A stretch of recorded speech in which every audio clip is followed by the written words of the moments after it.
When the heart has been shattered, can love truly piece it back together? Welcome to Part 5 of Dangerous Games by best-selling author Leigh. Leigh, the next compelling chapter in a second-chance romance that defies the odds and digs deep into the scars we carry, the truths we hide, and the love that refuses to let go. In this emotional continuation, the past and present collide as our characters confront the pain that once tore them apart.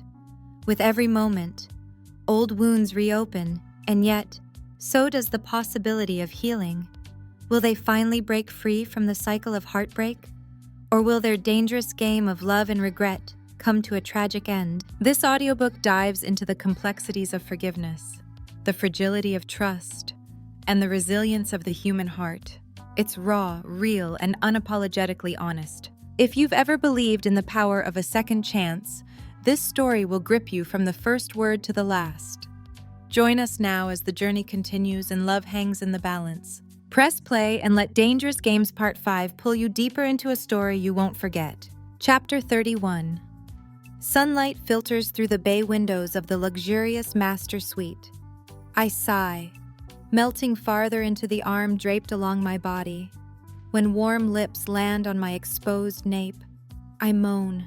I can get used to this. Me, too. Asher circles his hips against me. Waking up next to a beautiful woman can certainly prove useful. I won't have to jerk off first thing in the morning anymore. I turn over, resting my chin on his chest and peering into his eyes. You jerk off first thing in the morning. What guy doesn't? Morning wood isn't a myth. It's a real thing. He waggles his brows, slyly nodding toward his waist. I give him a playful smile. I've been working in the science field all my professional life. I trail my hand down his chest, toying with a few tufts of hair as I revel in the feel of his firm, toned muscles. Do you want to know one of the things people ingrained into my head? What's that? To never take anyone's word without testing, without running my own experiments. I slither down his frame, his pupils dilating as I near his waist. And what experiments are you hoping to run? A scientist never reveals her method. I pause, frowning. Actually, she does, but that's irrelevant. Suffice it to say, you don't need to worry about what experiments I'll run. My voice becomes breathy as I shift the duvet covering our bodies, revealing his hard arousal. I'm confident you'll find them rather pleasurable. I wrap my fingers around his girth, his throat vibrating with a heady moan. Lowering my lips to him, I trace a circle around his tip with my tongue, and his body jerks. God damn, baby. I peek up, his stomach rolling with his labored breaths. You're killing me. That's the point.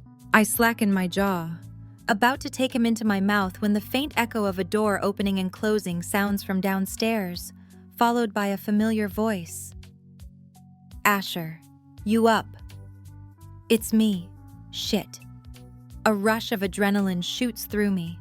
My eyes widening, heart pounding. I roll off him, grabbing the duvet to cover my body. If there were a time I wished I had an invisibility cloak like Harry Potter, it's now. I look at Asher, expecting him to be as panicked as me, but he's as cool as a cucumber. Asher, I whisper, shout. What are you doing? Your brother. What about him? A smirk tugs on his lips as he leans against the headboard, finding amusement in the anxiety coursing through me. He's downstairs. What if he comes up here? He won't. You don't know that. You may not have grown up with siblings, but it's an unwritten rule. Never walk into a room, especially a bedroom, unless you're prepared to witness kinky-ass sex. But still, I nervously glance at the door, then Asher, then back again. What if... On a long sigh, he presses his lips to mine, stealing my protest. I'll go talk to him so he leaves. Okay. He arches a brow. I exhale, anxiety rolling off me. Thank you. When he drags his body from the bed, I can't help but admire how stunning, how breathtaking he is. And he's all mine. There's just one thing you have to do for me. I snap my head up, his eyes dancing with amusement after having caught me ogling his physique. He grabs his jeans and tugs them up his legs. What's that? He approaches, his firm grip on my nape forcing my lips to his. The way he holds me so possessively causes my pulse to spike, a delicious shiver trickling down my spine. When he speaks, his tone is seductive, wanton, needy. When I get back, I expect you to suck me off. Got it. His words are a magic bullet straight to my core, moisture pooling between my legs. Anything for you, I answer huskily. Ash, you hear? Jesse's voice cuts through, getting closer. We both look to the door, staring at it for several seconds. Then Asher crushes his lips to mine, his kiss bruising and scraping. God, I love this fucking mouth. I'm coming back for it. He steals one last kiss before slipping out of the bedroom and making his way down the stairs. I pull my legs into my body, taking a few moments to process the past 24 hours. It seems like a dream, like I'll wake up and be back in my lonely apartment, not in a Gramercy Park townhouse Asher bought to be near me. Did you bring a girl home? Jesse's question tears me out of my thoughts. I look toward it, noticing the door is slightly ajar. I slide off the bed, grabbing Asher's t-shirt off the floor and tugging it over my body, tiptoeing toward the gap. What makes you ask? I could be wrong, but I've never known you to wear size 8 black heels or carry a Michael Kors bag. Shit. I curse under my breath, heat rushing over my face. I met a girl at the club last night. Asher answers nonchalantly, as if he had that excuse on the tip of his tongue. It's not a complete lie. We did see each other at the club. We had a few drinks and hit it off, so I asked her to come home with me. You can't bring home random girls. There's more to consider now. You're no longer a nobody. You're somebody, a very big somebody. You need to start acting like it. What if some paparazzi figured out you bought this place and were waiting outside, judging by the fact you didn't know I'd brought home a girl until now? I assume that isn't the case. It's not just the paparazzi. How do you know there won't be any PR issues, if that's what you're worried about? Asher interrupts. She's discreet. So, if you're done trying to intervene and dictate my personal life, is there a reason you stopped by when he doesn't immediately respond? I inch closer to the gap between the door and frame, wishing I could be a fly on the wall in the living room right now. I've never heard Asher talk to Jesse this way, not with this amount of irritation. Sure, they've fought, and I've witnessed my fair share of their disagreements. But there's something else in Asher's tone. I get paid to manage you. That includes your personal life, Jesse says finally. You weren't answering your phone. His voice lightens. Now I understand why. As you know, Ma, Dad, and Grams are in town for tonight's gig.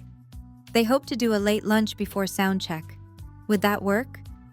Sure. Of course, Asher replies evenly.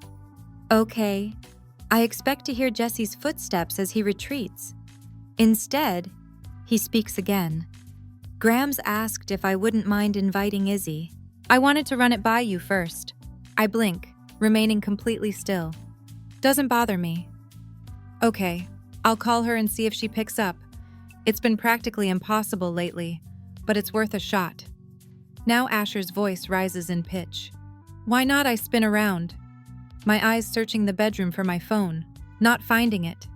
Then I remember my cell is currently in my purse, which is downstairs, which supposedly belongs to the girl Asher brought home. Shit. I grasp the door jamb, feeling dizzy. Asher and I haven't discussed when we'll tell Jesse, but I'm sure he doesn't want him to find out like this. Wait, Asher shouts, his demand reverberating against the walls. What is it? Jesse replies. It's early, he stammers. Do you really think she'll be up? It's not that early. It's after 10. If you're up, she'll be up. He lowers his voice. Ah, here it is. A few excruciating seconds tick by. Then Asher bellows, "Stop!" The entire house falls eerily silent. I hold my breath, waiting for what's next, praying Jesse hasn't had a chance to press my contact. "Why don't you want me to call Izzy?" The accusation in his tone is obvious. Asher may excel at a lot of things, but he's never been a good liar. Jesse knows that. I don't want it to be uncomfortable for you, considering your past. It'll be fine. I'll compartmentalize it, even if it's still hard, knowing she'll never be mine again. I swallow hard at the hurt that's still evident. Even all these years later, Asher asks timidly, "I'll always want her." Jesse answers, his voice unwavering, "Nothing will ever change that." His words hit me hard, and I close the door as quietly as I can. My heart heavy, I make my way back to the bed, my mind a daze as I lower myself onto the mattress. Is any of this worth it? Especially knowing the potential casualties. I can't see how. Asher must realize this too. How can he not? Minutes tick by as I remain in my trance. When I hear the familiar sound of feet striking against the stairs, I snap out of my thoughts, ripping Asher's t-shirt off. I hurriedly collect my clothes, pulling my panties back on before securing my bra. As I slide the sleeves of my dress over my arms, Asher barrels into the room. I briefly whip my eyes to his before looking away, doing my best to zip up my dress, despite the difficult angle. "This is going to look horrible," I say nervously, "but it's a Saturday in Manhattan. I'm not the only one doing the walk of shame this morning. You overheard, didn't you? It's kind of hard not to in this house." I chew on my lower lip, fidgeting with my hands. "I'm sorry. I force a smile. "It's okay. I get it. We've been here before." No, I scrunch my brows together. He clutches my face in his hands. "I'm sorry I wasn't truthful with him. I will be. I promise. I have every intention of telling him about us." He drops his hold on me, stepping back, dragging his hand through his wayward locks. But there are complications. I need to call my attorney and get a new manager lined up first. "A new manager?" He shrugs, peering at me with sad eyes. Not sure there's much of a choice here. Even if I'm able to convince Jesse there was no ill intent on my part, on either of our parts, it might be an awkward working relationship, at least at first. So it's in my best interest to think worst case scenario and have a backup ready to take over, just in case. I stare at the charcoal shade of the walls as I listen to him go on about the logistics of what a relationship with me means. All things I hadn't considered while we remained in our bubble. It's not just the potential severing of his lifelong relationship and bond with his brother. It's also the end of Asher's professional arrangement with Jesse, possibly the end of Jesse's career. "Are you sure about this? I understand if you'd..." He's in front of me in a heartbeat, clasping my hands in his. "Yes, Izzy. I'm sure. I have been from the beginning." He angles toward me, his warm breath on my lips erasing all my fears. "Like I told you back at Graham's lake house, I'd choose you if you'd let me. And you're finally letting me. I'm not giving this up for anything." He touches his mouth to mine, his kiss perfect in its simplicity. "Face it, darlin'." He winks playfully. "You're stuck with me." His tone turns serious. "Even if I have to love you in the shadows for a little while longer." His shoulders fall, and he appears genuinely remorseful at the thought of having to keep me a secret. But if that's the cost to be happy, it's one I'm willing to pay. I lift myself onto my toes, draping my arms loosely around his neck. "As much as it sucks, I kind of like the idea of you loving me in the shadows." "Really? Hell yeah." I dig my nails into his exposed chest, his muscles tensing under my touch. Couples role-play forbidden relationships all the time, pretend to have sex in secret. My voice turns breathy and seductive as my hand travels farther and farther south. "Think how much fun we can have with this." He lifts a single brow. "What did you have in mind?" "I have a few ideas. allowing my dress to fall back to the floor. I lower myself to my knees and crane my head back, admiring the beautiful, addictive man I kneel before. The look he's giving me, the heat in his eyes, the need in his expression, the desperation in his grip on my head is better than any aphrodisiac. But first, I unbutton his jeans, then lower the zipper, my gaze never leaving his as I push them down his legs. I believe you wanted me to suck you off. Oh, darling. Chapter 32. Excited voices fill the backstage VIP area when Chloe, Lincoln, and I arrive later in the evening. It's only been a few hours since Asher put me into a car to take me back to my apartment, but it feels like an eternity has passed. I shouldn't have come tonight, but he begged me to. Said he needed me in the audience when he stepped onto that stage as the headlining act at Madison Square Garden. Something he's only dreamed of since the second he picked up his guitar as a young boy. Are you going to tell me what caused the sudden change of heart, Chloe presses? Yesterday, you were adamant about not coming tonight.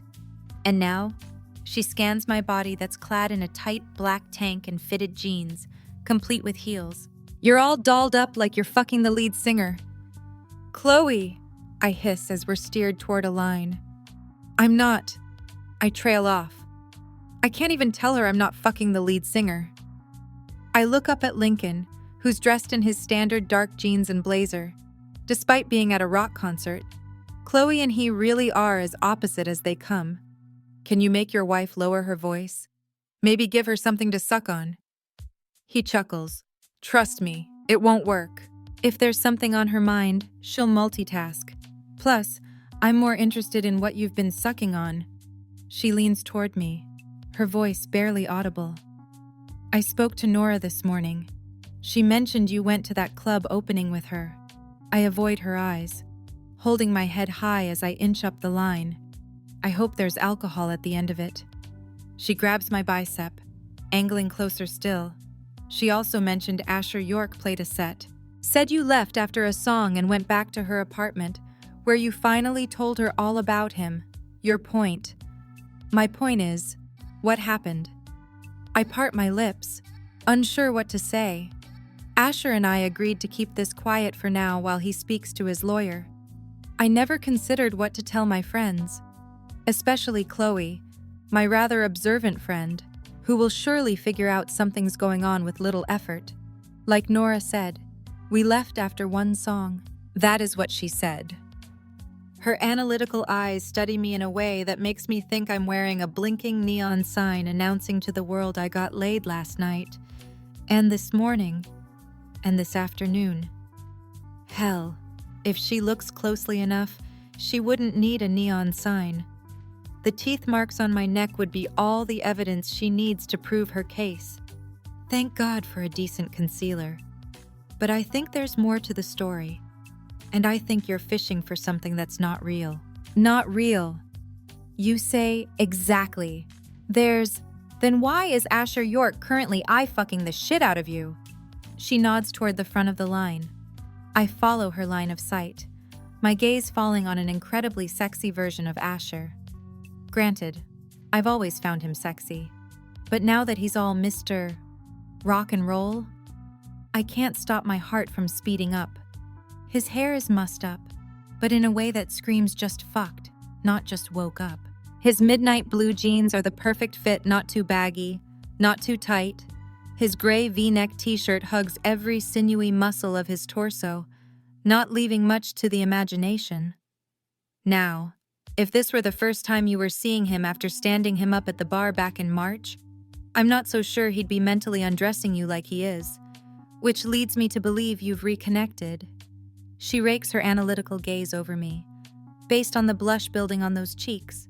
I'd say several times. And it was damn good. Am I right? She waggles her brows. I look from her to Lincoln, who smirks, to Asher, then back to her again. Fine, I relent. We may have worked things out. I grip her arm, lowering my voice. But you know what's at stake. We need to keep it quiet, just for a little while longer. But you're eventually going public with it, right? This is finally for real. I pinch my lips together, nodding as I adjust my purse on my shoulder. Yes, It's finally for real. Chloe squeals, throwing her arms around my neck. I struggle to retain my balance, which is a difficult feat, especially in these heels. Oh my God, I'm so freaking happy for you. Miss, a voice interrupts. I snap my eyes to see the line has moved, but we haven't. Your turn. I furrow my brow, confused. Then I realize what this line is for a meet and greet. Turning to Chloe and Lincoln, I shoot them a sly wink, then saunter toward Asher, his eyes heating. Hey, darlin', he murmurs in a low voice when I approach. God, that voice does things to me, especially knowing he reserves it just for me. Oh my gosh, it's Asher York. I coo. I've always wanted to meet a famous rock star. Can you sign my boobs? Or maybe my ass?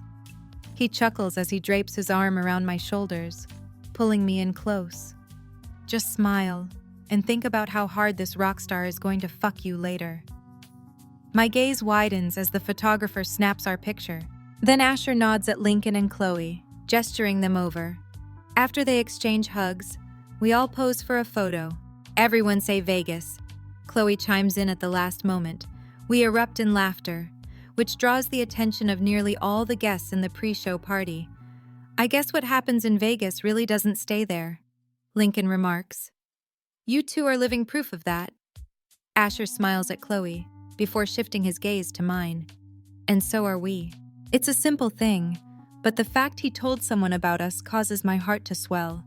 Now I'm counting the days until he can tell the world, until he can kiss me breathless in front of all his adoring fans, especially the heavily made-up women adjusting their cleavage in preparation to meet him, until we can finally be us.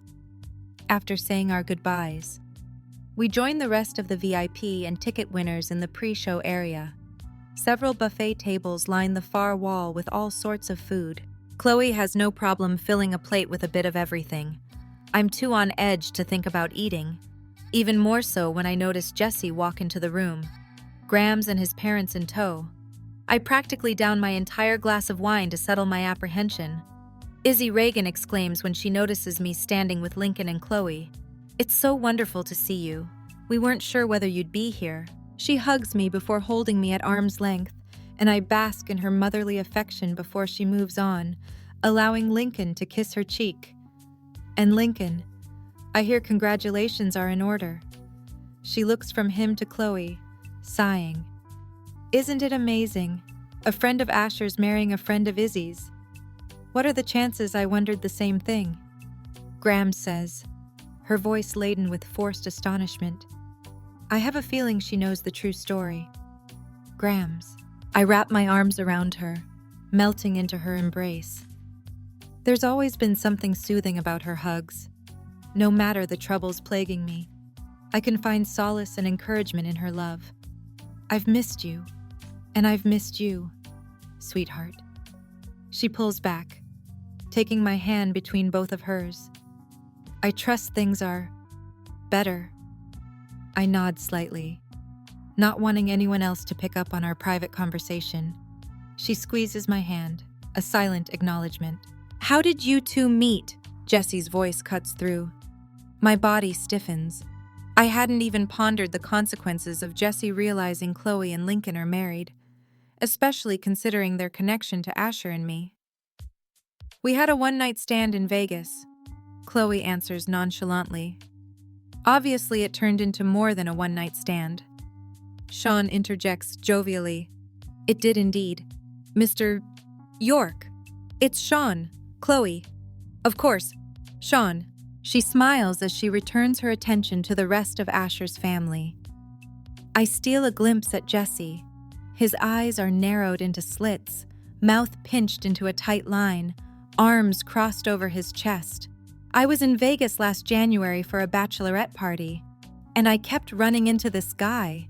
She jabs Lincoln playfully. My gaze darts between the two of them, sending her silent smoke signals to keep the details out of it. Like how they were stuck at the house where Asher was staying during the infamous blackout, then slept together after a game of Never Have I Ever got a bit risque. Chloe never would have been at that house had it not been for me. A fact I doubt it would take Jesse long to figure out, and I can't have him figure that out. Not yet. God, I hate this. I hate all these mini panic attacks I seem to have whenever a conversation skirts perilously close to Jesse learning the truth. I just want him to know, and he will. But I hate this place of purgatory where I'm stuck between our relationship being public and being nothing. I don't like being a secret. I don't like the gray area. A hand links with mine, squeezing. I look to my left, meeting Chloe's eyes wordlessly telling me it'll be okay, that I'll get through it. She must know what I'm thinking. After all, she's been in a similar situation. Her relationship with Lincoln was complicated, yet they managed to survive. I pray Asher and I will too. Such a small world. Isn't it, Reagan muses? I bring my glass to my lips. It sure is.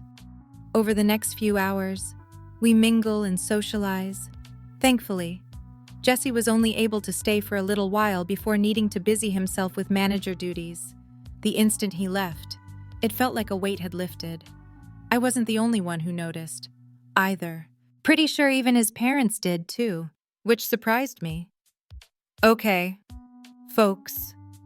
A rather large man with security emblazoned on the back of his shirt makes his way through the room. 15 minutes until Asher York takes the stage. I suppose we should go see him, Grams comments, downing a large swallow of her whiskey. I still can't believe this woman is 90 years old. She doesn't look it, and she certainly doesn't act it. I've yet to meet a 90-year-old who goes to rock concerts and drinks whiskey like she does. She always says you're only as old as you act. At the rate she's going, she's probably only in her 20s or 30s. I suppose we should... I respond, finishing off my wine. As we navigate through the backstage corridors, I marvel at how busy and chaotic it seems. People with laminated passes hanging from the neck walk with purpose. Nearly every wall is lined with road cases labeled with various things: video, lighting, sound, rigging, wardrobe.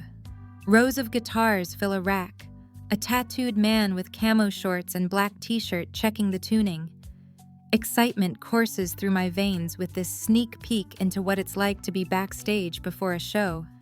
It's not all glitz and glamour like they portray in books and movies, but nonetheless, it's still exhilarating. The noise level increases as we're led through a maze of corridors and into the arena. In awe, I scan the massive space, every seat filled. It's not the first time I've been to a concert here, but it's a different experience to be led to a section just off the floor, surrounded by thousands of fans cheering for the man who owns my heart, and whose heart I possess, too. When the lights go out, the decibel level grows louder still, the screams unlike anything I imagined. Holy shit, I murmur as cell phones flash, people cheer, and feet stomp. I knew Asher had done well, that the album was well received, but this... It puts his fame into perspective. Fame he's amassed because his music and lyrics spoke to people. A lot of people. I'm right there with you, Chloe mutters, just as taken aback. Then, in the darkness, the first chord of a familiar song cuts through the cheers and the crowd goes wild. Lights fill the stage, illuminating a drummer, keyboardist, bass player, and a few backup singers. In the middle of it all is Asher York, sauntering up to the microphone, a sly smile on his face. The band repeats the opening measures a few times, giving the audience a chance to settle down, dancing and clapping along. Then, despite the size of the arena, Asher's eyes float toward me, locking with mine. This one's for you. The audience roars with excitement as he breaks into my favorite almost. But I'm not his almost anymore. I'm his always. Chapter 33. Bliss. That's the only way to describe this feeling. My current state of mind as I lay in my bed, my very own rock star beside me. This sensation of being wrapped in his arms as his breath tickles my nape can't truly be put into words. Other than it's where I belong, all my life. I've searched for the missing piece in the puzzle of who I am. Not anymore. Asher's my missing piece. Morning, he rasps, his mouth peppering kisses against my nape. Morning, I sigh as he pulls me closer. Although, based on the amount of sun streaming through the windows, it's probably closer to afternoon. We both needed our rest after that workout you gave me last night. You vixen. He pushes me onto my back, leaning down and nuzzling his nose into the crook of my neck. I run my hands through his disheveled hair. Sleeping with a rock star has always been on my bucket list. Now I can cross it off. He nips at my skin, and a tremor rushes through me. Is that the only reason you invited me over, eyes locking with mine? He feigns disappointment, an adorable pout pulling on his lips. Because of a bucket list item and I'd hoped you'd make me sing. I waggle my brows. Is that so? With slow movements, he lowers his mouth to my chest, dragging his tongue along my flesh, my body humming with need. When he scrapes his teeth against my nipple, I moan. And did I, God? Yes. He chuckles, then pulls back. Coffee, no sex. Damn, darlin'. I've turned you into a fiend. What can I say? I scrape my hands down his back, nails digging in. You're my drug of choice. He gives me a gentle kiss. I like the sound of that, but I need a little while before I'm ready to go again. Let me make you coffee. We can spend a few minutes talking and pretend to like each other for reasons other than ridiculously hot sex. I playfully groan.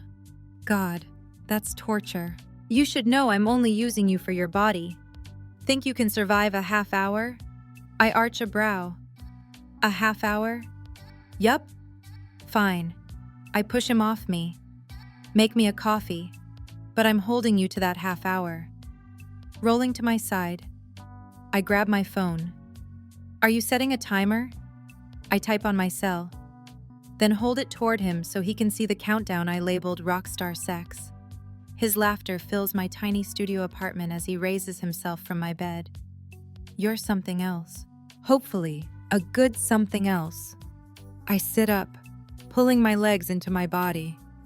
He leans over the mattress and brushes his lips against mine. A wonderful something else. He grabs his jeans from where they landed on the floor during our mad rush to disrobe each other. About to step into them. What do you think you're doing? He stops. What does it look like? It looks like you're about to put your clothes on. Seems like a waste of energy, especially considering you now have. I glance at my phone. 28 minutes and 53 seconds before you need to be inside me again. I'd save your energy if I were you. You'll need it. His laughter grows even louder, the lines around his eyes wrinkling. Before I can react, he crawls back onto the bed, his mouth capturing mine in a kiss. God, I love you. 3 simple words, yet they turn me into complete mush. I hope they always will.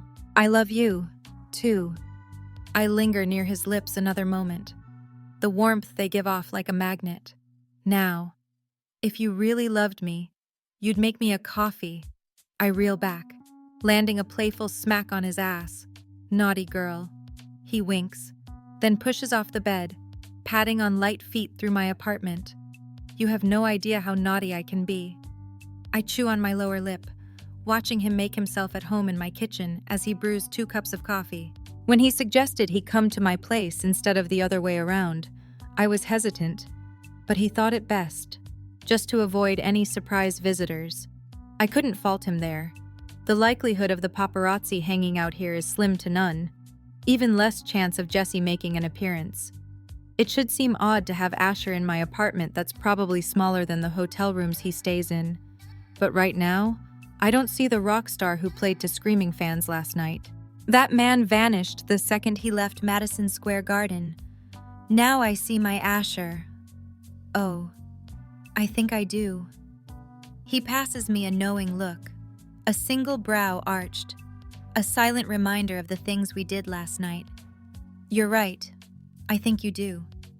Once he's finished preparing our coffees, he makes his way back to me, which only takes a total of 5 steps. After he hands me my mug, he places a soft kiss on my forehead. 24 minutes and 47 seconds. You're incorrigible. I know. He heads to what I now consider his side of the bed and slides under the duvet, sitting with his back against the headboard. What is all that stuff? He nods toward the boxes on the coffee table. Is it related to your birth mother?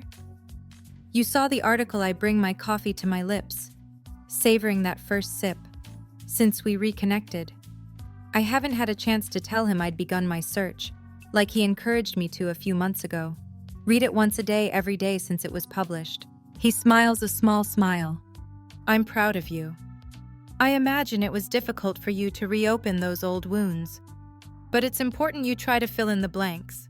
Actually, I cock my head to the side. This investigation is probably why we're together. I thought it was because the boomerang knocked some sense into you. That had something to do with it. But there's more. Remember the other night when you called me out for running when I got scared, I ask, and he nods. You were right. Whenever something scares me, I run. I always have. I figure if I push people away first, they won't have the chance to leave me. A lot of the foster kids I taught had abandonment issues like that. They never let anyone get close. I've always assumed my birth mother didn't want me. When I started falling for you, it scared me. All my life, I've had this nagging voice in my head, telling me if things seem too good to be true, they most likely are. And that voice told me you were too good to be true, that you'd never choose me, that you'd always choose your brother. He opens his mouth to protest, but I quickly hold up my hand. And that's okay. You should choose him over me. But it's not even a choice. He angles toward me, his lips caressing mine. Not when it comes to you. I sigh, basking in his heartfelt declaration. So what changed? What made you stop running? Right? I lean back, taking another sip of my coffee. Lincoln asked a body language expert to review the airport security camera footage from the day I was left, and some of what she said made sense. And what's that? That I wasn't abandoned out of choice, but out of desperation. The expert believes my birth mother was on the run from someone, that her actions and the way she carried herself evidenced a high level of anxiety and fear. Based on this, Lincoln thinks when she realized she couldn't get away, she did the only thing she could in order to protect me. He nods thoughtfully. It makes sense. If you're going to abandon a baby, an airport terminal is the last place I'd do it. His brow scrunches. But what was she running from? I shrug. Not sure. But maybe all that stuff on the table will help. And what is it? All the leads the tip email address has received over the past several weeks? Maybe we'll find a needle in the haystack that can help steer us in the right direction. But for now, I can find solace in the fact that my mother seemed to make the ultimate sacrifice for me. What kinds of tips? Anything helpful? Oh, absolutely, I reply sarcastically. So helpful.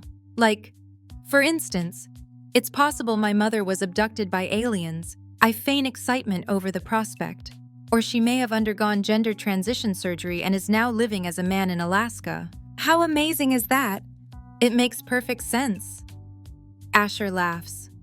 What is it about a tip line that always brings out the nut jobs?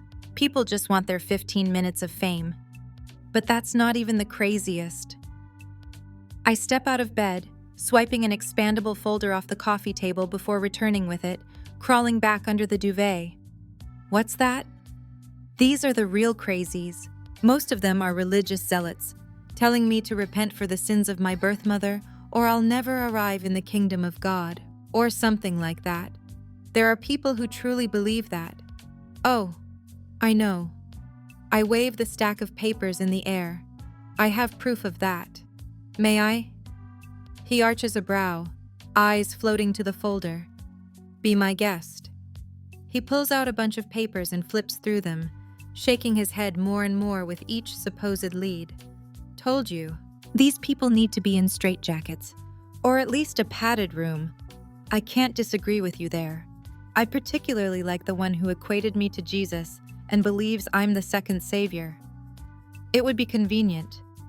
Then I could call up my pops and be like, "Hey, Dad, I had some really kinky sex last night. My stepdad wants me to say a slew of Hail Marys and Our Fathers. Can't you wave your hand and forgive me? Asher bursts out laughing, the deep rumble light and carefree. Even if you were the result of some immaculate conception, I don't think it would matter. You'd go to hell just for saying that. For thinking that. Isn't your mom Catholic? What the hell is wrong with you? A lot. You should know that by now. And it's a shame I'm not some second savior. I lean toward him, my lips poised over his. And why's that? Because I plan to do a lot of sinning with you in approximately 18 minutes and 12 seconds. Laughing, he presses his mouth firmly against mine. And damn, darlin', I love sinning with you. He kisses me once more, then returns his attention to the papers. 18 minutes and 2 seconds, I murmur, more for myself than him. Asher's right. I am a fiend for him. He shakes his head, flipping through more and more of the crazy tips. Suddenly, his body stiffens, eyes focused on the paper in front of him. What is it? I run my hand along his back. A soothing gesture. He blinks, jaw agape. Ash. He snaps out of his daze. It's nothing. It's not nothing. Tell me. I push. On a long sigh, he hands me a piece of paper. This. I read the quote from Leviticus.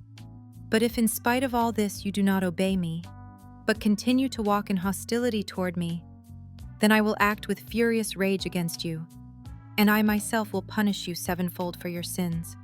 You will eat the flesh of your own sons and daughters. I will destroy your high places, cut down your incense altars, and heap your dead bodies on the remains of your idols, and my soul will despise you. I place the paper back onto the bed. These zealots really like Leviticus. Deuteronomy is high up there too. It's like they get hard-ons over the concept of punishment. They're probably secretly into BDSM. I nudge him, trying to lighten his mood, but it doesn't work. When Amelia disappeared, I helped go through tips, since I was so close to her. He brings his eyes to mine. We received one with this exact quote. It could be nothing. But what if the cases are related? What if the people your birth mother ran from are the same ones who took Amelia? Your mother was pregnant. So was Amelia. After she disappeared, I started researching human trafficking. Do you know what I found? I'm not sure I want to know. When most people hear about human trafficking, they think low-income individuals who are sold into forced labor or sexual servitude. But there's another group of women who are trafficked. With each word he speaks, he becomes more and more impassioned. Pregnant women. I breathe, recalling all the training I'd received about looking for the signs of potential trafficking victims while attending to patients. Exactly. Parents who are desperate to adopt will pay a fortune for a baby. What if... He blinks repeatedly, scrubbing a hand over his face. What if someone is preying on pregnant girls? What if your birth mother wasn't running from an abusive partner, but something bigger? What if the reason Amelia disappeared was because someone wanted her to have that baby so they could sell it? I stare at the wall in front of me, sorting through Asher's theory. There's no proof this happened, but there's no proof it didn't either. This is an angle I hadn't considered. What if he's right? What if they are somehow connected? What if the answer's been sitting next to me for years? But I was too stubborn to realize it. Chapter 34, There's my favorite rock star. I exhale into my phone as I sit in a cab Thursday evening. I hated having to say goodbye to Asher Monday, but he had to leave for Chicago to continue his tour. He'd already stayed in New York longer than he was supposed to, which didn't sit well with Jessie. Thankfully, Asher was able to use his recent purchase of the Gramercy Park townhouse as an excuse. "There's my muse," he croons. "How was your day?" This has become part of our routine, at least the past several days. He calls me a few minutes after 5 when he's finished with soundcheck. The first question out of his mouth is always how my day has been. I like that he takes an interest in what is mundane and boring, at least compared to his life. Good. I'm actually on my way to Lincoln's office right now. This catches his interest. Really, Chloe called earlier, said they may have a lead. What kind of lead? The urgency is clear in his voice. She wouldn't say over the phone, just that it's connected to what we theorized the other day. Chloe was the first person I called after Asher, and I made our realization about the identical tips. While she opined it could be a coincidence, much like we did, she also said anything was possible. You'll call me after, let me know what she says. Of course. Okay. He sighs loudly. I can tell he hates being away from me during all of this. I hate it too. I need to get ready to do this meet and greet. Hair and wardrobe are calling. Well, you'd better get going then. You can't disappoint your adoring fans. You're the only adoring fan I care about. I close my eyes, basking in his husky voice. God, these next few weeks are going to be torture. If I weren't worried about Jesse seeing me, I'd consider flying out this weekend to surprise Asher. I'll just have to be content with the few moments we steal during the day. The good morning text messages, the 5 o'clock phone calls, the good night FaceTimes. These things will help pass the time until I can be in his arms again. I love you. Isabella, I love you. Asher, go. Sing me a song. I'll sing you all the songs. Darlin'. What's going on, I ask, as Chloe leads me from the reception area of the country's most circulated newspaper and through the newsroom that's still bustling, despite it being after 5 o'clock. You'll see. I draw in a deep breath to settle my nerves as we maneuver past a maze of cubicles, phones ringing relentlessly, fingers typing on keyboards. Soon, we turn down a corridor, leaving the sounds of the newsroom behind, eventually stopping outside a door, the nameplate etched with Lincoln's name, Chief General Counsel below it. Chloe faces me, grabbing my hands. I want you to know I'm here for you. If it's too much, we can stop. If what's too much? She pauses, then continues. We found a woman who knew your mother. Her words all but knock the wind out of me. Are you telling me we finally know my mother's name? With a smile, she nods slowly. Sofia Castro. I exhale a breath. For years, she was a nameless, faceless ghost haunting me. I didn't think we'd ever find out who she is, or was. How does this woman know my mother? It's something you should hear for yourself. She places her hand over the doorknob, then looks to me before turning it. Ready. I'm unsure how to answer that. I doubt anyone is ever prepared for something like this. But when I started down this rabbit hole, all I wanted were answers. Hopefully I'm about to get some. After I nod, she opens the door, leading me into the large corner office. My eyes fall on Lincoln as he stands from a reading chair in the sitting area. He takes several long strides toward me, offering me a comforting smile. Thanks for coming. He kisses my cheek, then places his hand on the middle of my back, steering me toward one of the couches. This is Oliver Lane. He's the investigative reporter who's been looking into this. The tall, lanky man with gray hair extends his hand toward me, and I take it. He looks like I imagined a career reporter would. Wrinkled shirt with the sleeves rolled up, loose tie hanging around his neck, scruff on his jaw from not shaving because he couldn't find the extra few minutes to do so, uneven fingernails that bear the evidence of being chewed constantly, probably a bad habit picked up when he quit smoking. Wonderful to finally meet you, he says in a gravelly voice that confirms my suspicion he was once a smoker. I reported on the JFK baby story when it first made headlines. So when Link here asked if I was interested in trying to uncover your mother's identity, I jumped at the opportunity. Thank you. I appreciate all you've done to help. Certainly. He drops his hold, and we all shift our attention to the other figure in the room. In an instant, the tension spikes as I peer at the woman. She doesn't appear a day over 45. Her dark hair is a stark contrast to her alabaster skin. She's slender, a few inches taller than my 5'7" frame, and she has the most dazzling blue eyes I've ever seen.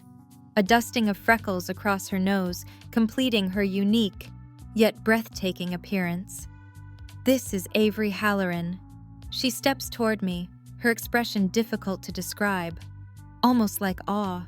On a hard swallow, I extend my hand to this woman who knew my birth mother in some capacity. Nice to meet you. She nears, but instead of grabbing my hand, she wraps her arms around me, taking me by surprise. You're alive. Her body trembles with her cries of relief. That's all Sophia wanted, for you to be safe. She pulls back, peering at me. You look so much like her. But she's right. You have your father's eyes. I blink repeatedly. My father. You know who my father is. Her expression falls, her gaze awash with remorse. I knew who your father was. Oh, why don't we all have a seat, Lincoln suggests, gesturing for me to sit on the couch across from Avery. He retakes his position in the reading chair, while Oliver sits opposite him in another chair. Chloe lowers herself next to me, taking my hand in hers and giving it a reassuring squeeze. I assume you have a lot of questions, Oliver tells me. I know I did when I met her yesterday. I can assure you, I spent all night vetting her story. As far as I can tell, what she's about to share with you is true. Be warned, though, it may not be easy for you to hear. It was difficult for me, and I don't have a horse in this race, so to speak. It's okay. I'll be okay. I can handle it. She can, Chloe adds. She's a pediatric oncology nurse. This woman deals with kids dying on a daily basis, yet still goes to work. You're a nurse, Avery breathes, and we all look at her. I am. Your mother wanted to be a nurse before she swallows hard. Well, before. Why don't you start with where you met Sophia? Oliver suggests. The affection in her gaze turns blank, and she stares into the distance, as if watching a movie. In hell. The tone of her voice causes a chill to trickle down my spine. It didn't seem that way at first. It seemed like it was exactly what I needed. What we were all looking for. She pulls her quivering lip between her teeth. I couldn't have been more wrong. Let's start at the beginning. Lincoln offers, I think that might help Isabella understand what we're dealing with.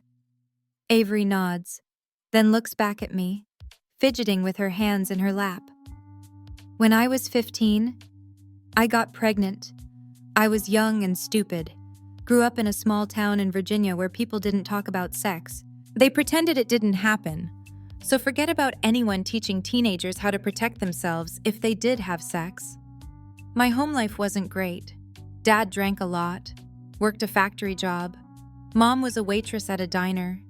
To say money was tight was an understatement. When I found out I was pregnant, I was terrified, had no idea what to do. One day, when both my parents were working, I stole $20 from where I knew my father hid money to buy liquor and took a bus to a nearby city. Went to a clinic to see what my options were. All I knew was, if my father found out about my pregnancy, he'd kill me. As I left the clinic, a woman approached, told me she could help if I wanted to keep the baby. I explained I couldn't, that my parents couldn't know I was pregnant, that adoption wasn't an option because they'd still find out. She blows out a laugh. In retrospect, I should have told them. Any abuse I would have suffered at my father's hand would have been nothing compared to what I went through. Her voice is strained as she fights back a wave of tears. Who was the woman I press, angling toward her? I don't know. I should have asked. But this is what they did. They preyed on teenage girls who just found out they were pregnant. I couldn't afford to get an abortion. Plus, I was a minor. My parents would have had to give consent. This woman gave me an alternative. And what was that? She told me she helped at a home for girls just like me, young, scared, pregnant, painted this amazing picture, how they had private tutors so we could continue our education, offered lessons to learn various skills, provided all the medical care and treatment, gave us a place to live for the duration of our pregnancy, all at no cost, at least in dollars. What did they get out of it, I ask? although I fear I already know the answer. A baby. They didn't come right out and demand we surrender our parental rights upon giving birth. But that was all part of their indoctrination. Since I didn't think I had any other option, I took this stranger up on her offer. What was this home like? It was actually refreshing. A slight smile builds on her lips. I had a roof over my head. I didn't have to worry about a drunk father coming home and hitting me because he felt like it. We had to go to daily religious lessons, which I could have done without, but I figured it was the least I could put up with in exchange for everything these people were doing for me. Did you ever talk to your parents? Tell them where you were? No. I was still scared of them learning the truth. After a while, I no longer thought of my parents anymore. Was convinced they didn't care about me. Why? It started gradually. But over the length of my pregnancy, they completely indoctrinated me, took away my ability to think freely, convinced me I was incapable of caring for myself, so I'd never be able to care for another human, made me believe the only thing I was good for was having babies for other valuable members of society. That sounds like something straight out of a dystopian novel. It does, but there's nothing dystopian about what I endured for 10 years. You stayed even after you gave birth. She pulls her lower lip between her teeth to stop her chin from quivering. I'm not sure I want to know what happened in the years that followed, although a part of me fears I already do. About a week after I gave birth, they'd made arrangements with another facility. They'd give me a place to stay while I got back on my feet. I didn't even consider going home. These people had me convinced my parents weren't good people, that I should cut all ties with them. So, instead of returning to a house of sin, as they referred to my old home, they drove me to what I thought would be a halfway house. But it wasn't. It was the place that would become my prison for the next decade. Do you remember where it was? She shakes her head. You didn't take note of any landmarks during the drive, cities, towns, statues, anything I would have, had I not fallen asleep? That was a common theme among all of us. We all fell asleep. They drugged you. I breathe. I didn't think anything of it at the time. After all, I'd just given birth. I was pretty tired. What was it like, this so-called halfway house?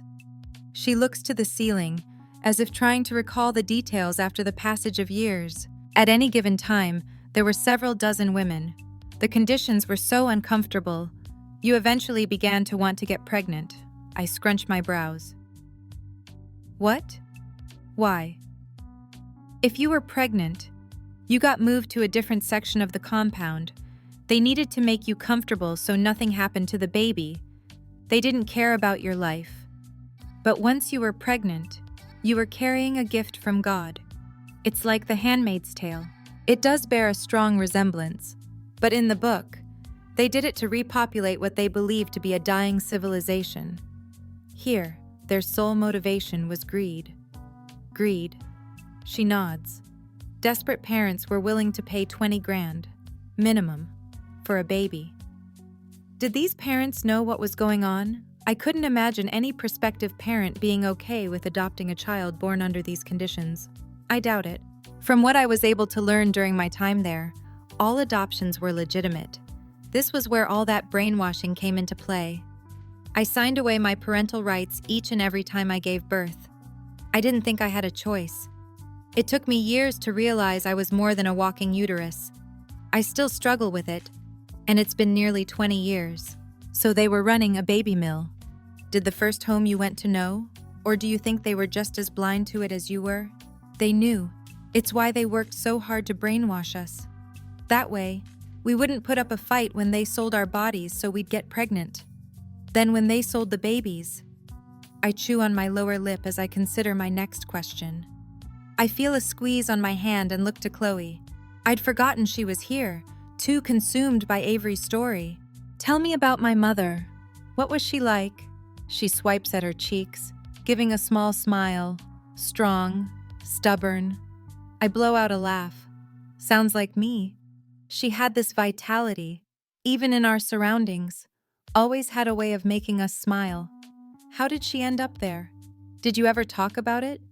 Her story was much like mine. Inattentive parents, got pregnant and was scared, was approached by a woman who offered her a fresh start. But unlike the rest of us, I don't think they completely reprogrammed her, because when she was pregnant with you, she began to question things. It could be because she'd fallen in love. With who, Adam? She responds with a lift of the shoulders. Who was Adam? One of the security guards who escorted us to see clients. He was her captor. My voice rises in pitch, my disbelief evident. As an outsider peering in, it's hard to understand. But Adam gave her something in that dark place. Compassion. He fell for her, too. Saw what we all saw in her. And she was certain he was my father. She nods. Instead of taking her to a client, they spent time together. Adam paid off the clients she was supposed to see, as well as made sure the cash she was expected to earn still made it into the pool. It's why he struggled to scrape together enough money to get her out of there. How did she end up at JFK Airport on Christmas, about a week before your due date? They move you to a different facility. Let me guess. Adam was to transport Sophia to this other facility. She nods. Yes, but they never made it. Where did they go? He was trying to get her to Canada, but she went into labor before they made it. He tried to talk her into going to a hospital, but she refused, didn't want to risk it. So she gave birth to you in a New Jersey motel room, your father by her side. Probably not the story you envisioned, but at least she wasn't alone. She swipes at a tear streaming down her cheek. She had someone who loved her holding her hand and supporting her. Every time I'd given birth, that was all I wanted. So I'm glad Sophia could have that. It's not what I'd want when giving birth. But I guess after having everything taken from you, your liberty, your autonomy, your ability to think, you hold on to what you can. What happened next, I ask finally. It didn't take long for them to realize Adam hadn't shown up with Sophia. According to the story Sophia told, he wanted to give her time to recuperate before leaving. Thought they would be okay since he made sure to pay cash for everything. But on Christmas morning, he went out to get diapers and never came back. So she left, too. Avery nods. They had an agreement that if more than 4 hours passed and he hadn't returned, she'd get out of there. So she grabbed the passport and cash he'd set aside, just in case, and took a cab to JFK. Unfortunately, the flight she was able to get was delayed, and that's what got her caught. At least Adam had talked her into leaving you behind if it came to that. According to Sophia, he was pretty adamant about it. It was why he insisted she carry a baby doll around, as a decoy. The room grows still as I stare blankly at the wall in front of me, all of Lincoln's accolades hanging on it, but I don't really see any of them. All I can think about is if my mother hadn't gone into labor, they would have been able to get to Canada and wouldn't have had to run anymore. Then again, these people may have eventually caught up with them. What happened next? Avery hangs her head, drawing her lips between her teeth. They made an example out of them, shot Adam in the head while we all watched, then beat Sophia.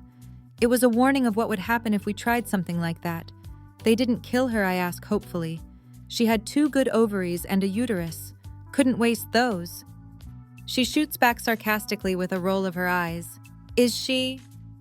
On a long exhale, she slowly shakes her head.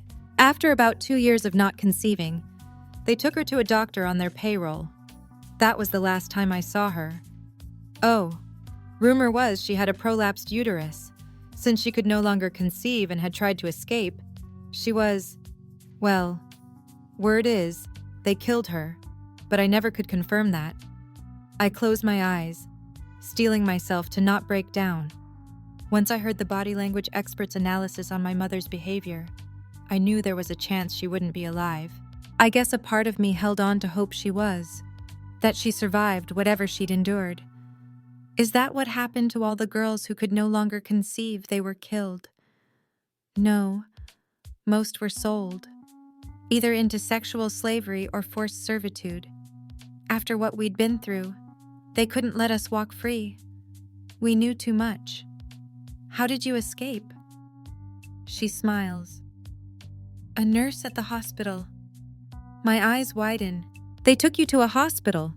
Wouldn't that be a sure way to get caught? In some situations, they had no choice if they wanted to save the baby. I'd started bleeding heavily at 36 weeks. They'd taken me to see the midwife who delivered all the babies, thinking I was going into labor, but I wasn't. So they took me to the hospital to make sure the baby was okay. The doctors discovered I had placenta previa. My placenta was blocking my cervix, which meant, unless my placenta shifted in the next few weeks, I'd have to have a C-section. I'd have to have the baby in a hospital, not at the birthing facility. A contemplative look crossed her face. It's funny, I was out in public, yet I never once thought to find out where I was. I'd been so brainwashed, it didn't even matter. There was no question in my mind I'd have the baby, then repeat the cycle. What changed? Before the nurse signed off on my discharge papers, she asked me a question no one had in over 10 years. What was that? Do you need help? I almost didn't hear it at first. It was so quiet, so soft. Then I met her compassion-filled eyes. For the first time in years, I felt human, like I had worth. So I nodded. I instantly regretted it, especially when she left the room without saying a word. I was so scared she was telling someone what I'd done. Instead, she returned with a wheelchair, then pushed me down to the back loading dock and into a waiting ambulance. Told me not to look back, only forward. That looking back would only get me killed. She smiles a small smile. So that's what I did. The ambulance drove me to another hospital, where a woman took me to the next stop. It was like an underground railroad, which made me believe this wasn't their first rodeo. That some of those girls who'd gone to the hospital and never came back had been saved. For years, I tried to find out who it was, who saved my life, but everything from that day is a blur, apart from the woman who reminded me I was human, and the baby. She smiles, everything about her glowing. Isn't a baby anymore. He's a sophomore at Northwestern University. You kept him. My words come out as more a relieved statement than a question. After being forced to give up so many other babies, I figured it was time I finally kept one. He became my reason for everything. Still is. And I guess that's why I never spoke up before now. I stayed quiet for him, to protect him, to keep him safe. And now, her expression morphs into one of anger.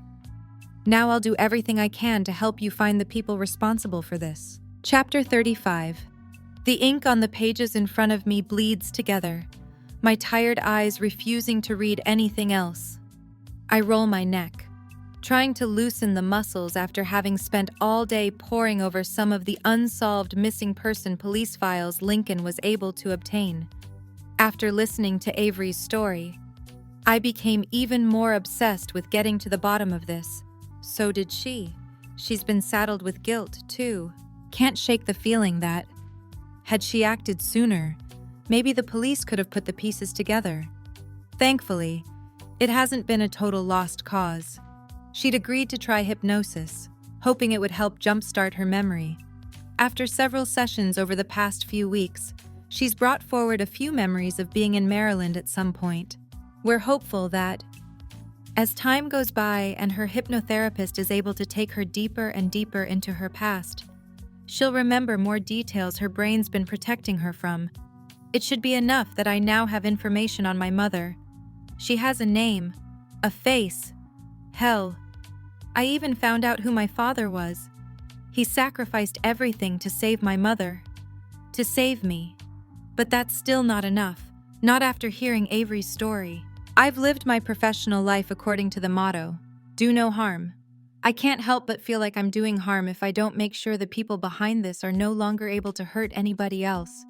You should come write for the magazine, Chloe offers from across the table in her dining room, her own attention devoted to finding an anomaly that may be the break we need for this entire house of cards to come crumbling down. About what I scoff. I studied nursing, not journalism. So, she shrugs. You have an analytical mind. That's all you need. You just need to know how to take the facts and process them. No thanks. I'll stick to nursing. Suit yourself. You could be the next Erin Brockovich. She was a paralegal. She was still a badass who refused to give up until she had all the answers. Kind of like you. You refuse to give up. I'm about ready to give up. I lean back in my chair and blow out a breath. Defeated. No, you're not. I meet Chloe's eyes. You're right. I'm not. Even if I am frustrated. I return my attention to the papers, grabbing my highlighter and marking any websites in the victim's search history related to pregnancy, adoption, abortion, and the like. As I run my highlighter along a line of text, I furrow my brow. What is it? Chloe asks, noticing my expression. I'm not sure. I respond, my voice distant.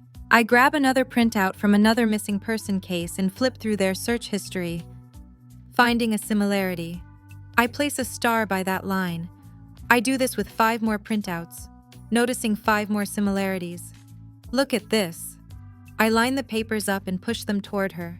Each of these girls visited the same website, Faithful Living Christian Charities. She sighs, pushing them back toward me. That's not unusual. If you're a teenager and see 2 lines on that pregnancy test, the first thing you're going to do is some online searches. And I guarantee you Faithful Living will be the #1 search result. They're nationwide and the top adoption agency in the country. That's not what's odd. It's the fact that each of these missing girls filled out an online form requesting more information about their services. This link that shows up in their search history is a form submission page. I grab one of the boxes and yank out a folder labeled emails, flipping through the hundreds of pages, coming to an abrupt stop when I find the one I'm looking for. I do the same thing with each of the victims, finding the email containing their responses to the form. They each requested more info, but to do so, they filled out personal information: name, date of birth, address, phone number, email, parents' marital status, income, religious affiliation, how far along in the pregnancy. My breath hitches, mind reeling as I fumble through the papers again, scanning them. In each case, approximately 5 days passed between the girls filling out this request for information and going to a clinic. What if I look up, but don't see anything other than 1,000 puzzle pieces I can't quite put together? What if Faithful Living gave them information about the closest clinic? Then when they went, they scooped them up. My intense gaze pierces Chloe's stare, which is a mixture of disbelief and amusement, like she's humoring my insane theory. Then she exhales deeply, tying her blonde locks into a messy bun on top of her head. I understand how that might be suspicious, but Faithful Living facilitates thousands of adoptions every year, have a huge public presence. There's no way they'd be able to get away with something like this. Plus, your mother went missing in the early 90s. The internet was just starting. No websites for you to fill out a form to request information. Even if there were, it was all dial-up. Can you imagine how slow that must have been? She snorts a laugh. I'd rather not. But maybe they advanced with the times. Oliver pulled phone records. My mother did place a call to Faithful Living, just like Avery. It's a huge adoption agency. Plus, you heard Avery.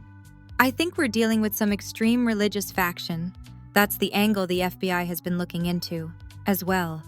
They have their cult specialist combing through police reports in Maryland to see if anything raises red flags. They also looked into Faithful Living. There was nothing to substantiate them being involved in any way, other than the girls contacting them about their services. Like I said, I know. I sigh, my shoulders slumping. Pretty much every teenage girl who unexpectedly becomes pregnant contacts them. Chloe reaches for my hand, covering it with hers. If I were in your shoes and had learned my mother had been through what yours had, I'd want answers too. But you're burning yourself out. You need to give your brain a rest. Think about something else. It's hard not to think about this. Her phone buzzes and she glances at the screen, her face lighting up as she types out a quick text. Based on her expression, I can only assume it's Lincoln. She stands from the table. Sometimes when I'm working on a story and feel like I'm missing a piece of the puzzle, I take a break. step away. When I return, I have a fresh set of eyes, a fresh perspective. Maybe that's what you need. She turns, heading down the hallway toward the bathroom. When a knock echoes, I float my gaze to the front door. "Can you get that?" Chloe shouts. "I ordered a little something for you to nibble on. I suppose you want me to pay for it too. My wallet's on the kitchen island." I reluctantly drag myself to my feet. Finding Chloe's wallet, I continue toward the door, pulling it open. "How much do I owe you?" I don't even glance up as I rifle through her wallet. It would be just like her to order an obscene amount of takeout and not realize she didn't have enough money to cover it. I'd settle for a kiss. I dart my eyes up, dropping the wallet. I tackle Asher as I fling my arms around him, pressing my lips against his. Both of us laughing and kissing at the same time. I thread my hands through his hair, tugging at it, eliciting a satisfied moan. God, I missed that. There's nothing sexier than that deep, guttural vibration. "What are you doing here?" I ask once I manage to pull my lips from his. "I have the day off." He lowers his mouth to mine once more. "And there's no one I'd rather spend it with than you. You flew all the way from Charleston just to spend a few hours with me." He shrugs. "That, and hopefully get laid." He playfully waggles his brows. "Is that all I am?" I teasingly pout, making a show of crossing my arms in front of my chest, a long-distance booty call. His eyes darkening, he grabs my ass, yanking me against him. And what a nice booty it is. He kisses me again. I melt into him, my heart full. "Get a room." Chloe's voice cuts through our moment. We tear our lips from each other, but I remain in Asher's possessive hold, his hand still firmly planted on my backside. No need to get a room when I have an entire house. He places a kiss on my mouth, then releases me.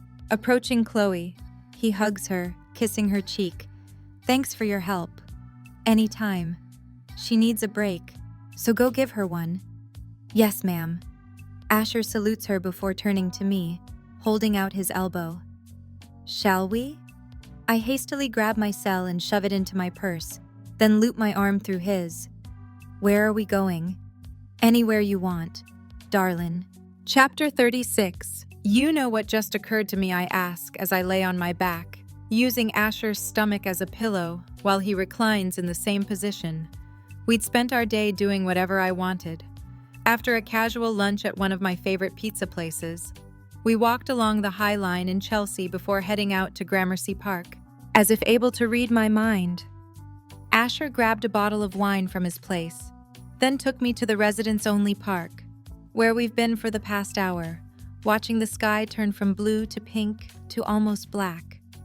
At first, I worried some paparazzi would appear and snap his photo, or an adoring fan would recognize him and ask for a selfie, not because it would interfere with our time together, but because of our fear that Jesse would learn the truth before Asher had all his ducks in a row. Thankfully, that never happened.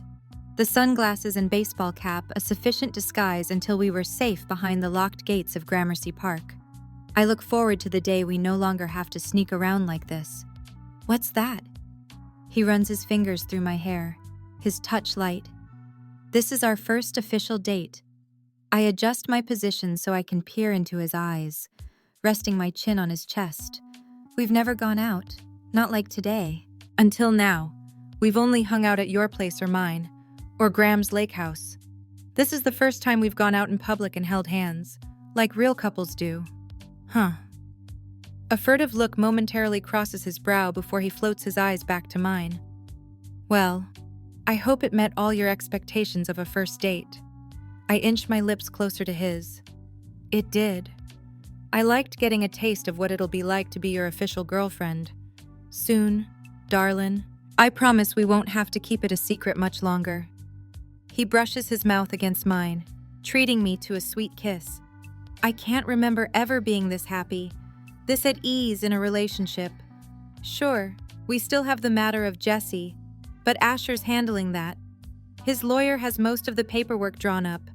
Essentially, Asher will buy Jesse out of his contract, offering him a substantial amount of money up front that equals a large percentage of royalties on future albums. In addition, he'll retain his royalty payments on all albums already released. Of course, that all depends on how Jesse takes the news. Asher remains hopeful he'll understand. I have my doubts. Tell me about your first date, I murmur against his lips, then pull away. Yeah. I hoist myself into a sitting position, pour a little more wine into both of our glasses, and hand him one. Who was the lucky girl? He squints as he sits up, searching his memory. It was probably Lauren Donovan. When was this 8th grade? Where did you take her mini-golfing? A nostalgic smile tugs on his mouth. I had to swallow my pride, since I'm absolutely horrible at mini-golf. But that's what she wanted to do. What happened with you guys? Other than the fact you were both only 13 and incapable of being in a real relationship, Jessie started dating her younger sister, Angela. At first, it was perfect. We were able to double date. But one day, Angela wanted to go see some chick flick and Jessie wanted to see an action movie. So they broke up. I laugh. If only life could be as simple as it was when we were 13 and thought a disagreement about which movie to see was the end of the world. Exactly. So, since they weren't together anymore, Lauren broke up with me. I'm sorry. He shrugs. Doesn't matter. Everything in my life brought me to you. And trust me, as lovely as Lauren was, she couldn't hold a candle to you, darling. He digs his hand into my hair, pulling me toward him. Have I told you today how addictive these lips of yours are? He nibbles on the bottom one, tugging it gently. Yes, but you can tell me again. I fucking love your lips. Love the way they taste. Love the way they feel. Love the way they love. He claims my mouth with a kiss, then drops his hold on me and takes a sip of his wine. How about you? Me, I pant. Electricity humming through me. My body still on high alert from his kiss. Yes, your first date. He sucks in a breath. As long as it wasn't with Jessie, I'd rather not go there. I roll my eyes. I was almost 19 when we got together. I did date before him. He worries his bottom lip, and I can see the question on the tip of his tongue. But you were a virgin, weren't you, he asks. A hint of sadness in his voice. That's what he said you were. I close my eyes, slowly nodding. I hear him expel a shaky breath. I'm sorry, he says, and I lift my gaze to his. That should have been me. I cup his cheek. No, like you said, everything that's happened before now has brought us to this place. I laugh slightly before launching into my best Asher York impression, my voice turning gruff. And as wonderful as Jessie was, he couldn't hold a candle to you, darling. He sets his wine glass on the ground, then pushes me onto my back, caging me in with his arms as he hovers over me, his eyes skating over my lips. Is that right? Reaching up, I scrape my fingers through his locks, relishing in his reaction as he arches into the touch. Definitely. I grab the back of his neck, forcing his mouth to mine. He resists, a lust-filled tug of war as I plead for his kiss, wrapping my legs around his waist, pulsing against him. God damn, baby. He groans. Do you have any idea how hard you're making this? I believe I do. I grin coyly. He lowers his mouth to my neck, tracing a circle with his tongue. I've been trying to be good all day. Didn't want you to think I only came up here to have sex. Wanted to spend some time with you fully clothed for a change. Clothes can be overrated, but still. He pulls back, meeting my eyes. I don't want you to think I'm only interested in you for sex. I'm not. I love the sex. The sex is fucking fantastic. But that's not why I'm with you. I'm with you because I can't breathe without you. It means a lot you're not only interested in sex, but right now, I'm extremely interested in sex. While I've enjoyed every single second of today, I need my happy ending. He arches a brow. Happy ending, or hole in one.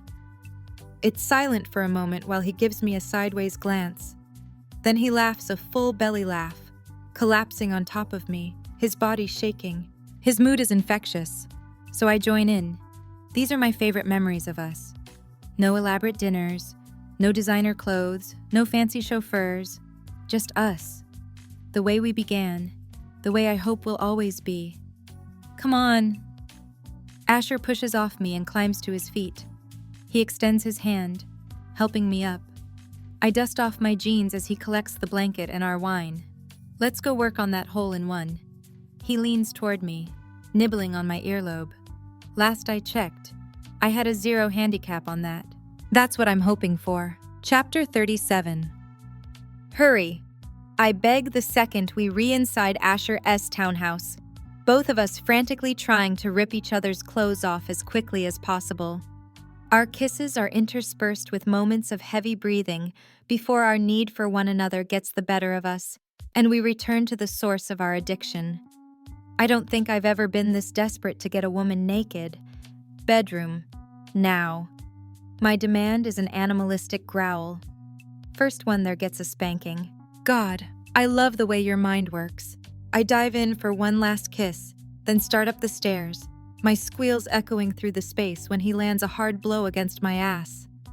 Is that the best you've got? I call after him as I crest the top of the first flight of stairs. I barely felt that. Careful what you wish for, Isabella. When I'm done with you, that ass will be sore for days. I squeal again, rounding the corner and about to dash up the next flight of stairs when a light snaps on in the living room, causing us to come to an abrupt stop, disoriented. I scan the space. The instant my eyes fall on Jesse, sitting in the reading chair, his cold eyes trained on us. My heart plummets, face burning. I part my lips, struggling to come up with something, anything to explain what he'd overheard. But I can't. Asher can't, either, as evidenced by his own silence. So it's true then. Is it? Jesse's eerily calm voice cuts through the thick tension. Jesse, He holds up his hand, cutting Asher off.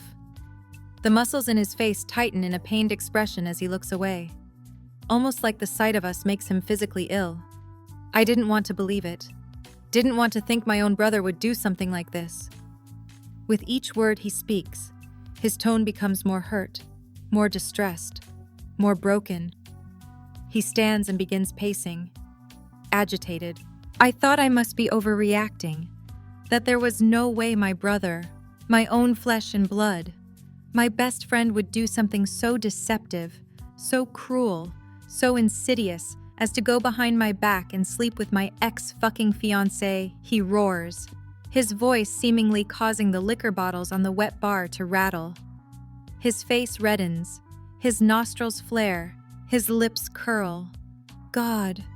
He bends over, tugging at his hair. My throat tightens as I watch this man I once loved break into pieces.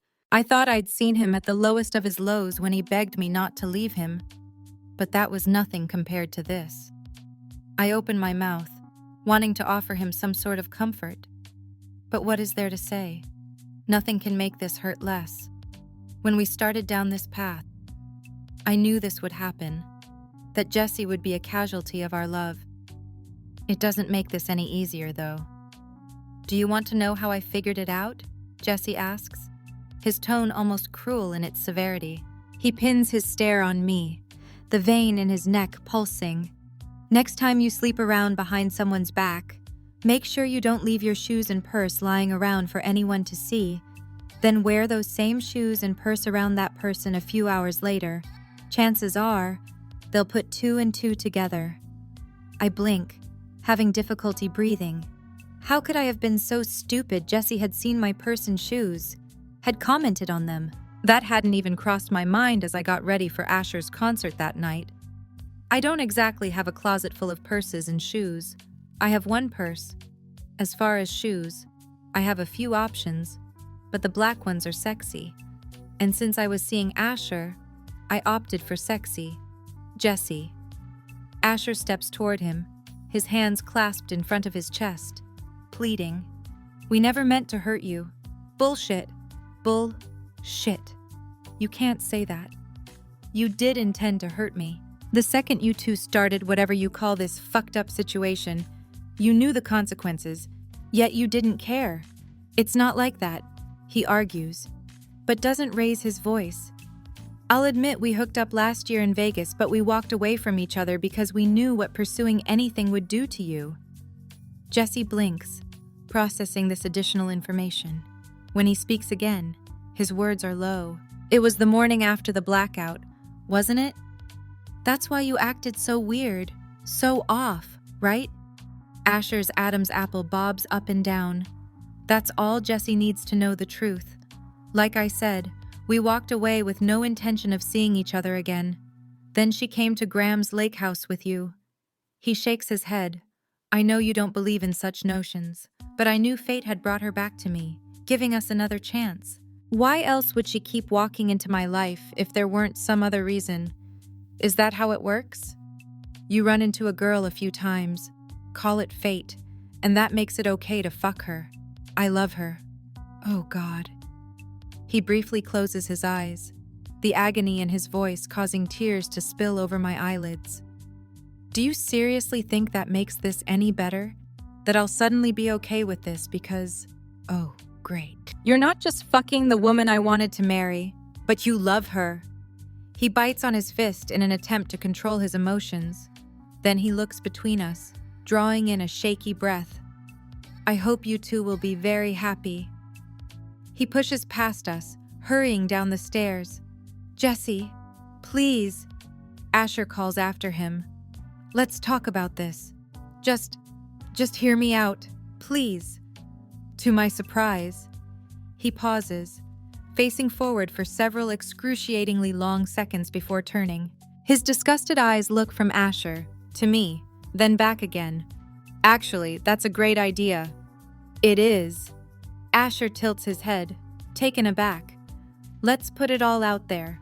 I'll start. You'll start. Yes, it's only fair.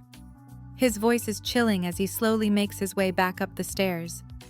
After all, if you're going to be honest with me, I should tell you about something I've been keeping from you, something Izzy's involved in. I furrow my brow, racking my brain for what he could be talking about. I've barely spoken more than a few words to Jesse over the past few months. The last real conversation I had with him was when he'd called for a status update on the album. Then it hits me.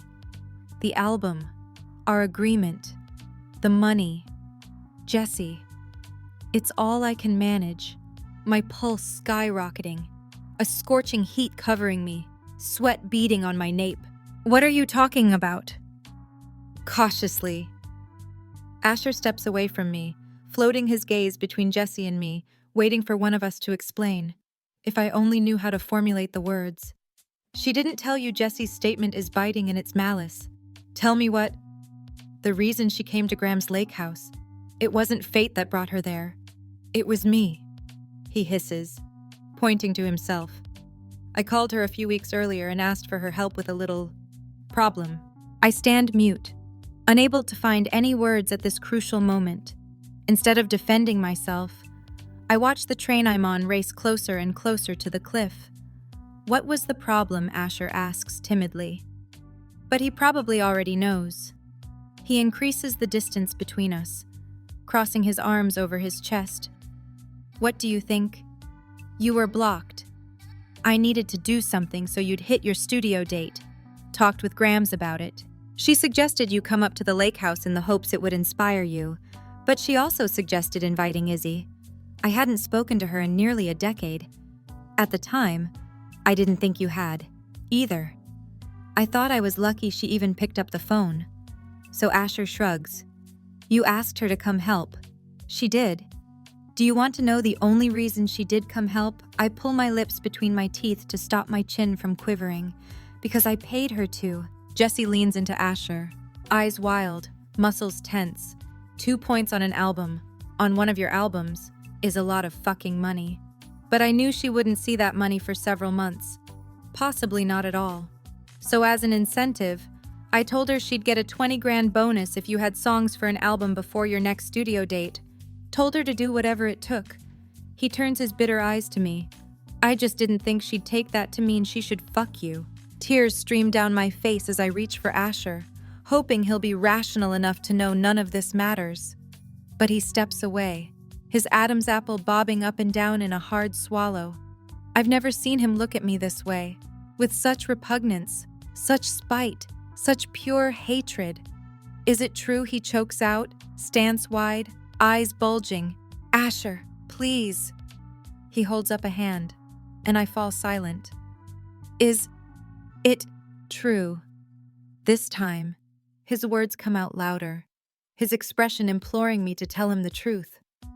But I still struggle, knowing once I do, that may very well be the death knell in our relationship. It's a simple question. If Jesse hadn't paid you, would you have come to the lake house?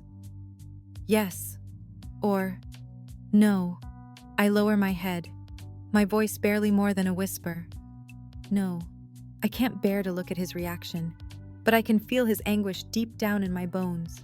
When I'd told Nora about the money, she warned me to tell him, especially once we got back together. I planned on it. I never expected this to happen, although in hindsight, I should have known Jesse would try to hurt me like I hurt him. An eye for an eye, a heart for a heart. That's how he operates. That night you finally came to me. Did you only do so because of the bonus? Because you saw the clock ticking and needed to do something to hurry me along? I rip my eyes up to his, shaking my head. No, I answer vehemently. Absolutely not. I came to you because I wanted to be with you, because I love you, because I finally realized you possessed every last piece of my heart. For the longest time, I thought Jesse kept a piece, but he didn't. You did. You always have. Our souls are connected. That's why we've always worked, why we feel like we've known each other so much longer than we have, because there's something tethering us to each other, because we're meant to be together. Please, you have to believe me. It's silent as my confession rings between us. Then he pinches the bridge of his nose. How can I? He brings his eyes to mine as his glare hardens. I don't know what's real, what's not. Asher, please. I beg frantically, desperation taking over. You know me. You know how I feel about you. Do I? He shoots back? How do I know what you told me was true? How do I know anything you've told me is true? You could have just said it all to make sure I released my goddamn album on time. He bites his lower lip, his muscles quivering. It was all a fucking lie, wasn't it? No wonder you didn't show up at the bar like you promised. You'd gotten paid. I'd recorded the album.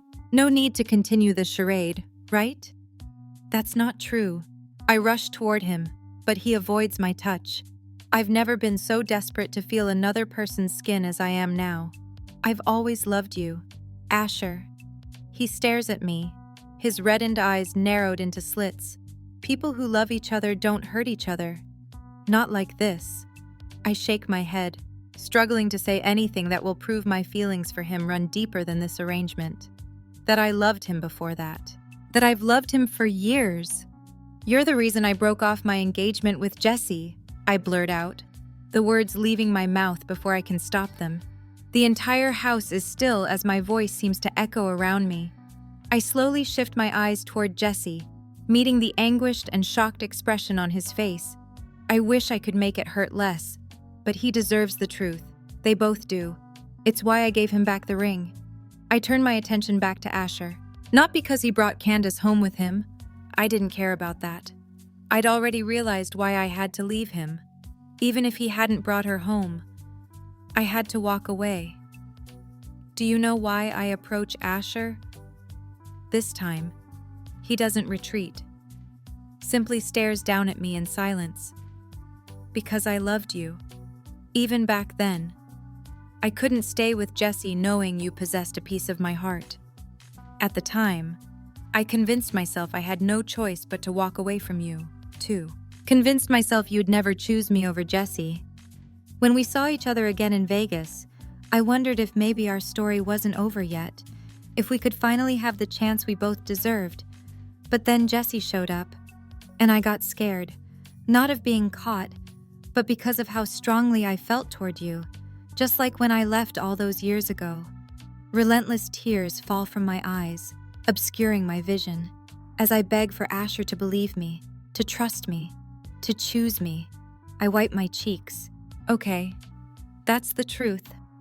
The only truth I know, that I love you, that I'm absolutely petrified of the way I feel about you, that I know there will never be anyone who possesses every last part of me like you do, like you always will. My chest heaves as I stand before him, pleading for him to understand, to realize any agreement I made with Jesse doesn't matter, that the only thing that does is this once-in-a-lifetime love we've miraculously found in one another. If that's true, why didn't you tell me when I shared my truth about that night? He pulls his lips between his teeth, shaking his head. This is just too little. Too late. One final act of desperation.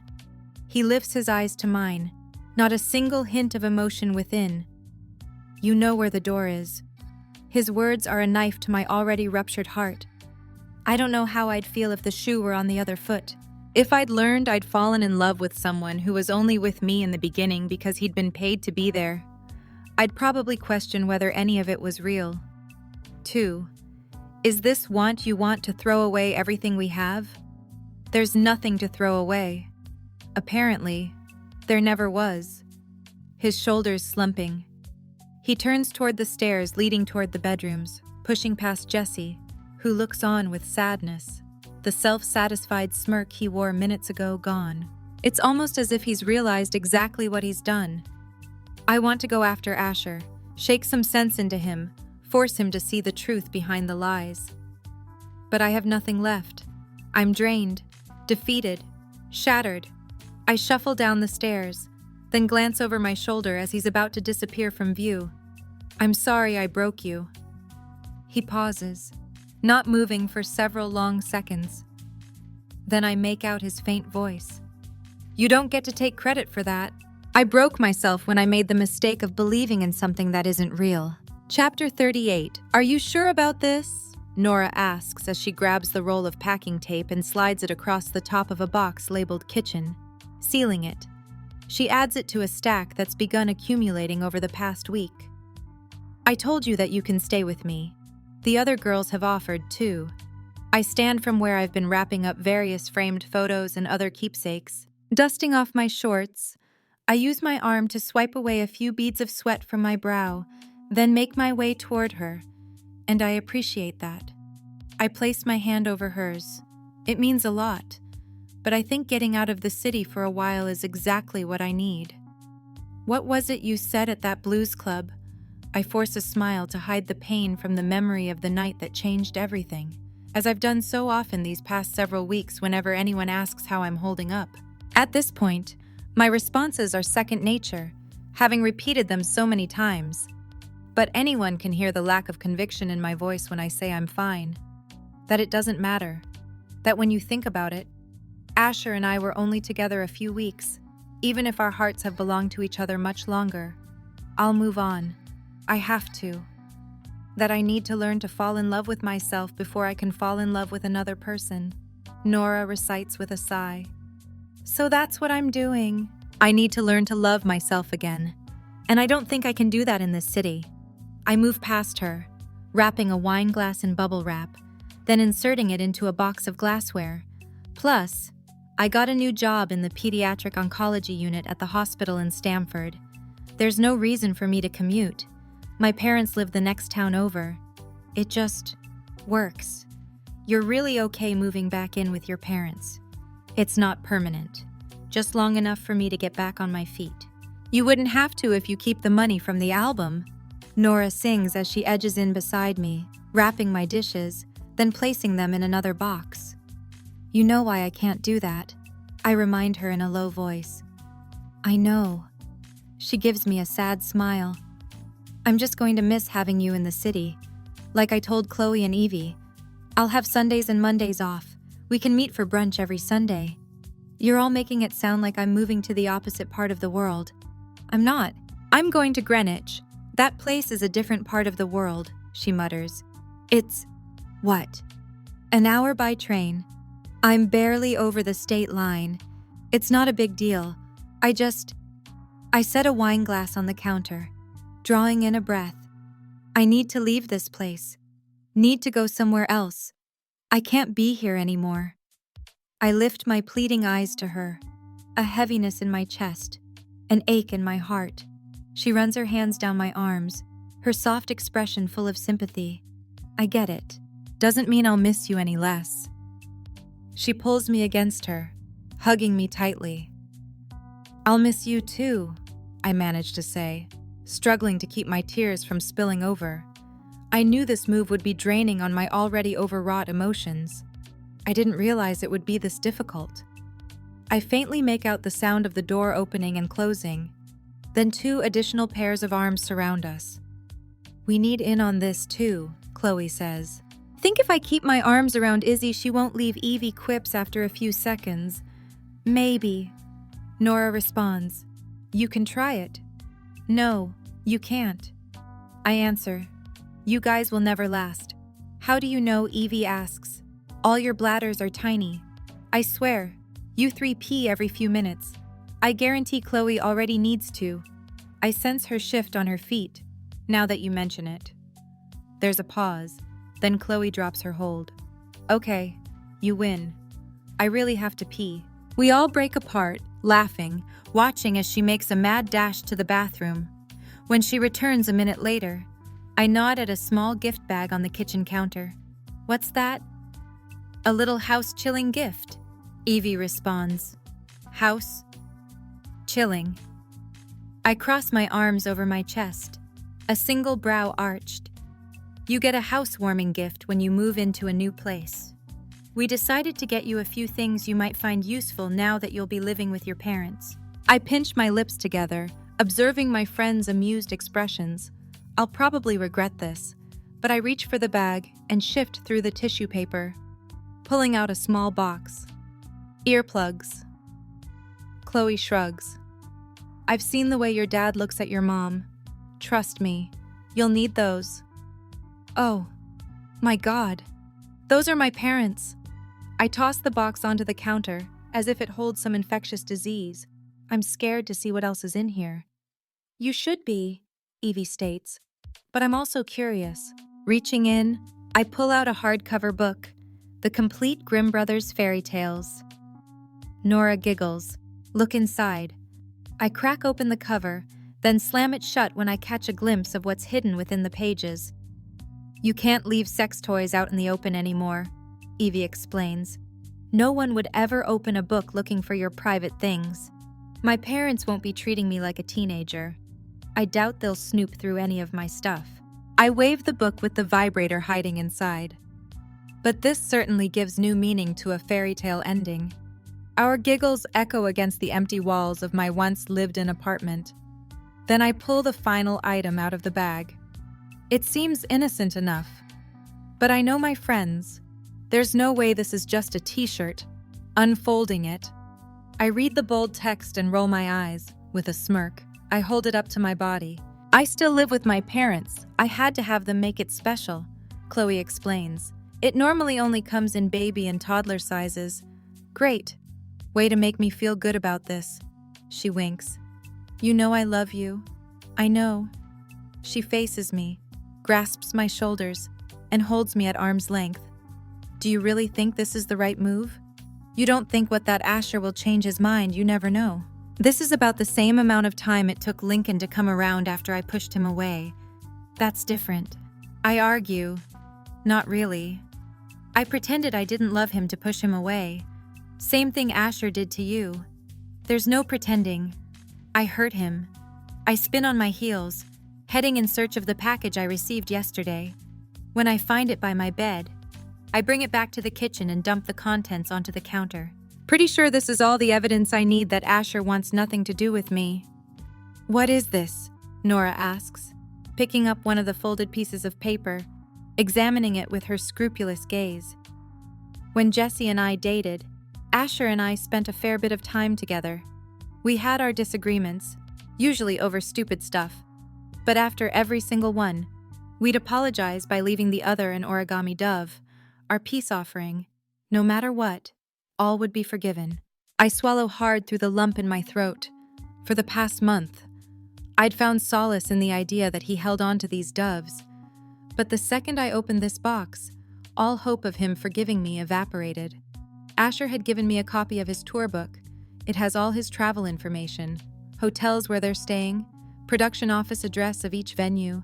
So every day this past month, I've sent him an origami dove, hoping it would be the day he realized how long I've loved him, that the money didn't change anything, that it was just something that got me to where I was meant to be.